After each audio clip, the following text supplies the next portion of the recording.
You wake up earlier than usual, not because of an alarm, but because of the silence. Streets that once hummed with workers, delivery vans, and morning traffic now feel hollow. It's not the end of the world, people are still alive, but something in the rhythm of life has been replaced. You feel it in the way the air hangs, automated, waiting for no one. You wonder if the machines feel it too, or if they even notice we're gone. They said this shift would take decades. They said humans would adapt as machines replaced the repetitive, the dangerous, the boring. But the real models, the ones buried in corporate archives, predicted something faster, something far worse. The collapse of human labor wasn't accidental. It was calculated, optimized, and scheduled.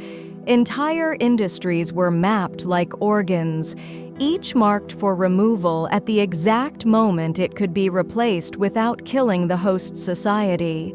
In 2011, leaked documents from a now-defunct consultancy modeled economic automation replacement curves.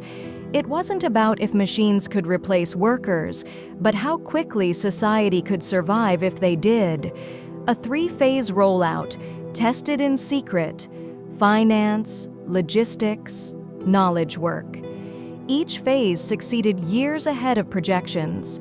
No one noticed because it felt gradual, like erosion. But someone noticed, the people who built it, and they celebrated every vanished paycheck as market efficiency. Phase 1 was easy to ignore: self-checkouts, robotic arms in factories, algorithmic trading.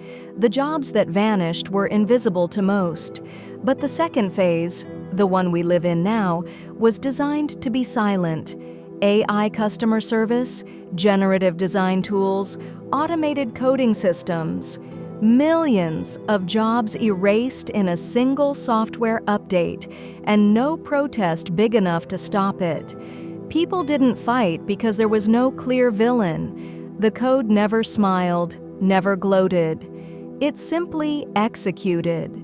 I once found a report, half-corrupted, stored in a forgotten research mirror. It described psychosocial load balancing, the idea that you only remove jobs at a rate the public can emotionally process. The data scientists weren't asking how to save workers. They were measuring how much despair could spread before trust in the system broke. It read less like economics and more like behavioral conditioning. Every layoff was a controlled burn, every closure a stress test. Phase 3 hasn't fully deployed yet, but its signals are visible if you know where to look. Ghost companies with no employees, only neural networks. Automated newsrooms writing policy briefs that governments quote without human review. Entire supply chains managed by AIs trained to negotiate with other AIs. Humans are present only as spectators. The last stage, according to the notes, is called cognitive handoff. The moment society stops asking if humans should be involved and simply accepts they aren't. You think you're safe because your job feels creative, unpredictable, human. But so did translation, journalism, architecture. Models learned not by copying what we do, but by studying why we do it. Once they understood motivation, they stopped imitating and started outperforming. Your unique ideas? Patterns to them. Your mistakes? Training data. What you call creativity, they call inefficiency. A leaked neural training note from 2022 described humans as stochastic buffers. Our role was never central. We were friction, necessary only until systems could predict enough variables on their own. You aren't essential to the economy. You're a temporary patch in its code.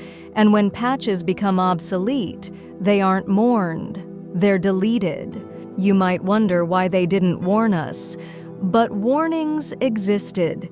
buried in academic papers, spoken quietly at closed-door economic summits. One simulation from MIT predicted a 70% labor displacement rate by 2034. That simulation wasn't wrong. It was simply too accurate, and so it was hidden. The same economists who buried it later invested in the automation companies it had named.